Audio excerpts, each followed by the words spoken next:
Are you tired of feeling nervous before presentations and pitches? Speaking in public can be terrifying if you don't prepare in the right way. I want to share with you my 3-stage warm-up so that you can calm your nerves, boost your confidence, and deliver your best performance every single time.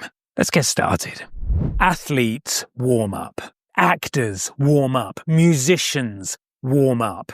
And yet when it comes to presentations and speaking in public, most people think that a cup of coffee and a quick glance through their notes is enough to get them in the zone. I'm here to tell you it's not. Before I became a professional speaker and a communications coach, I spent the first part of my career working as a professional actor. And to save you having to stop the video and Google me, I'm not famous. But my big break was playing a character called Virgil Tracy in a Hollywood action movie called Thunderbirds, alongside Sir Ben Kingsley and the late Bill Paxton. So I've seen how Oscar winners get ready to perform, and I'll share the techniques in this video. Plus, I'm living proof that they work. When I started training as an actor, I used to get really, really nervous. Dry mouth, sweaty palms. I went so red you could fry eggs on my ears.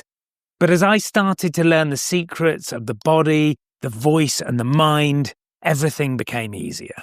I now regularly speak to big audiences all around the world, and I get myself in the zone with a 3-stage warm-up.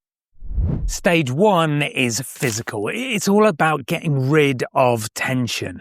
Now, when we're nervous, we tend to find that we're really uptight, that things are held and a little bit fixed. So the first thing that I focus on is really trying to let everything go and let everything release. So I'll have a quick scan through my body. I'll notice if anything is held and anything is tight, and then I'll start to strategically relax and release. A really good way to think about this is to start to increase flexibility. So if you're tense, you can't be flexible. You kind of turn into a robot.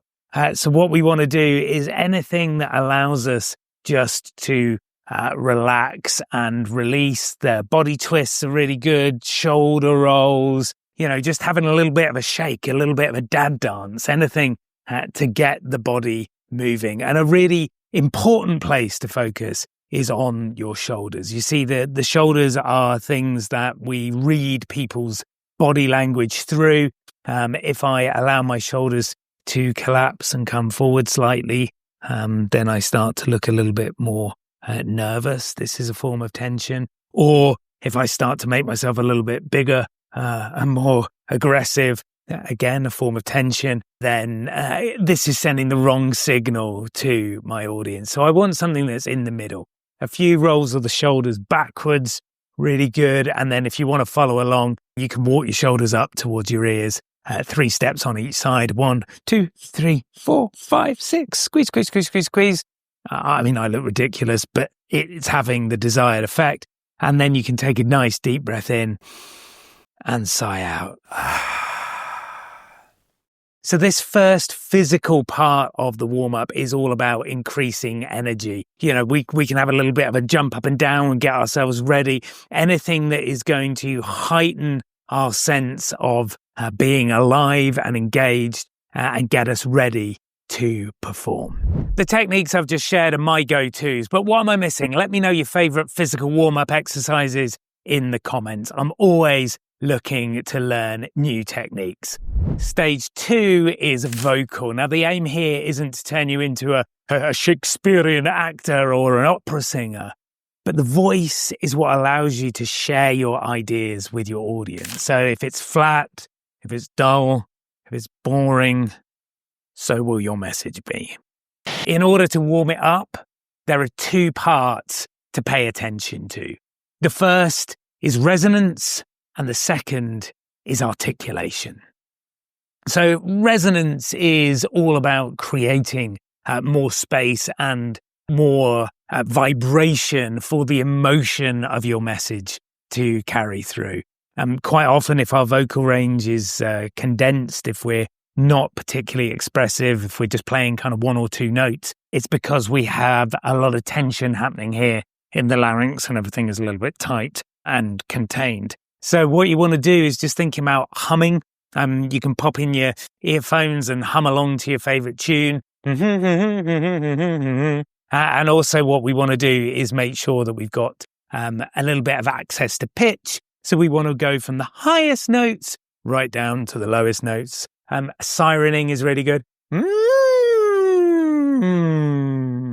You're going to get that weird, horrible kind of break there, like you're a kind of prepubescent teenager. But that's absolutely fine. Our aim here isn't to be amazing singers. We're just looking to stretch those vocal folds and start to increase the resonance of the voice.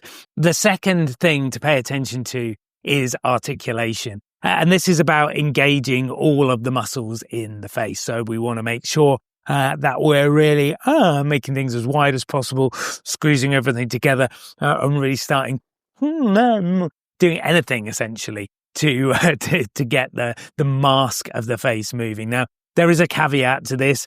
Don't do this in front of your audience. Do this somewhere private. But this is a really, really important part of getting you prepped to be able to literally articulate your thoughts. This is something especially important in virtual meetings, because if we're just being beamed into someone's office down the lens of a camera, this is all they're seeing. They're not necessarily seeing the rest of our body language. So what goes on in the mask of the face, really important, vocally in terms of clarity of message, but also from a kind of body language perspective in order for our audience to read who we are. With stages 1 and 2 in this warm-up, you're increasing your presence, which is one of the 6 ingredients of my impact model for confident communication. If you want to benchmark your performance in all 6 areas, use the link below to take my free scorecard, and you'll get your detailed, personalized report direct to your inbox. The final stage, stage 3 of my warm-up, is mental. And this is about bringing everything to a place of deep focus. I want to harness the energy that I've created in the physical and vocal warm-ups and really start to bring that down and make sure that I stop before I start. So we need the energy, but it needs to come from a place of groundedness. And one of the best ways that I know to do that is really to take a deep breath.